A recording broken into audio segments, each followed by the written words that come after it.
వేములవాడ రాజన్న ఆలయ ఈవో కార్యాలయం ముందు municipal chairman Madhavi, TRS party కౌన్సిలర్లు ధర్నాకు దిగారు. ఆలయంలో బ్రేక్ దర్శనం ప్రారంభోత్సవానికి తమని పిలువకుండా అవమానించారని ఆవేదన వ్యక్తం చేశారు. ఆలయ అభివృద్ధికి సహకరిస్తున్న ఆలయ ఈవో వినోద్ రెడ్డి ఒంటెకు పోకడపోతున్నాడని విమర్శించారు. దీంతో ఆలయ సిబ్బందికి కౌన్సిలర్ల మధ్య వాగ్వివాదం చోటు చేసింది.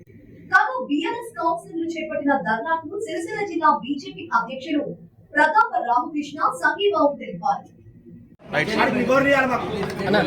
దక్షిణ కాశీగా ప్రసిద్ధి చెందిన మన వేములవాడ పట్టణంలో ఈరోజు రాష్ట్ర ప్రభుత్వం మరి బ్రేక్ దర్శనాన్ని తీసుకురావడం జరిగింది.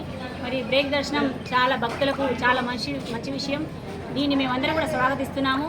కానీ మరి వేములవాడ పట్టణంలో మరి టెంపుల్ అనేది వేములవాడ నడిబొట్టున ఉంది కాబట్టి మరి ఇక్కడ ఉన్నటువంటి మున్సిపల్ పాలక వర్గానికి, మున్సిపల్ చైర్మన్కి ఒక సమాచారం ఇవ్వకుండా, ఇక్కడ ఉన్నటువంటి దేవాలయం సంబంధించిన ఈవో గారు సమాచారం ఇవ్వకుండా ఈరోజు ప్రారంభం చేసుకోవడం చాలా అవమానపరిచినట్టే. మరి ఈరోజు మరి ఈ వేములవాడ పట్టణంలో మరి ఏ ప్రోగ్రామ్ జరిగినా అంటే ఈ టెంపుల్కి వచ్చే భక్తుల కోసం శానిటేషన్ పరంగా లక్షలాది రూపాయలు వెచ్చించి ఈరోజు మున్సిపల్ సిబ్బంది కావచ్చు, మున్సిపల్ పాలకవర్గం కావచ్చు క్లీన్గా నీట్గా ఉంచడం జరుగుతుంది.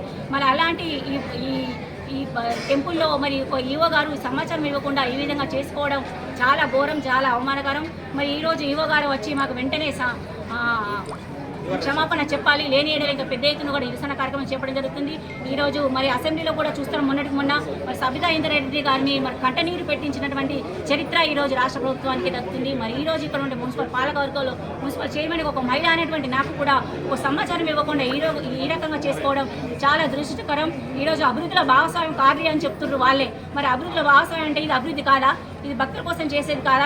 మాకు ఇన్ఫర్మేషన్ ఇవ్వకుండా, సమాచారం ఇవ్వకుండా ఇలా చేసుకోవడం చాలా దురదృష్టకరం. ఈ ఒంటరి వైఖరి పోకడి మరి నశించాలి. వెంటనే ఈవో గారు వచ్చి వెంటనే మాకు క్షమాపణ చెప్పాలనే సందర్భంగా మరి బీఆర్ఎస్ పార్టీ పక్షాన మేమందరం కూడా నిరసన కార్యక్రమం చేపట్టడం జరుగుతుంది.